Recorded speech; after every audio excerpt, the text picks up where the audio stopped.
اللہ نے میرے نبی کو کیسا بنایا؟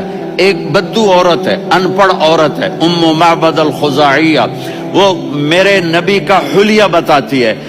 آپ کو ترجمہ کر کے سناؤں گا، لیکن آپ الفاظ کا ردم اور الفاظ میں میوزک وہ آپ سب محسوس کریں گے.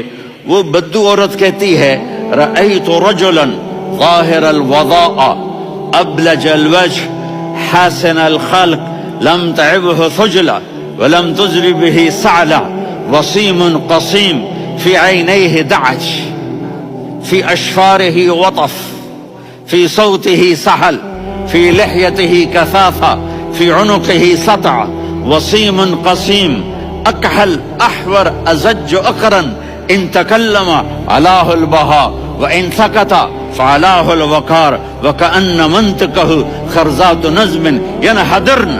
اللہ، پتہ چلا کہ الفاظ کا ردم وہ کوئی بولو تو صحیح کیا ردم ہے. اب ترجمہ سنو.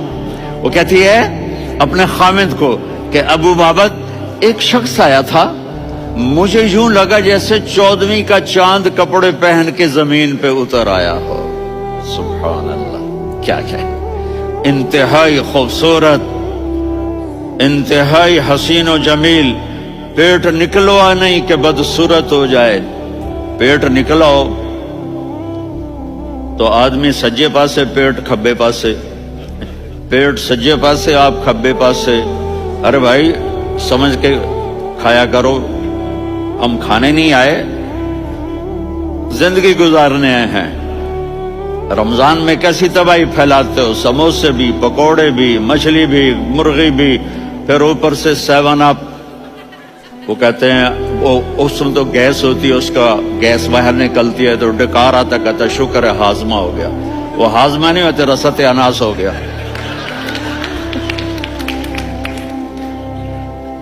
کہا اتنا خوبصورت تھا کہ سر سے پاؤں تک حسن اس کا غلام تھا، خوبصورتی اس کی باندھی تھی، اور میں جدھر سے دیکھتی تھی مجھے حسن ہی حسن نظر آتا تھا.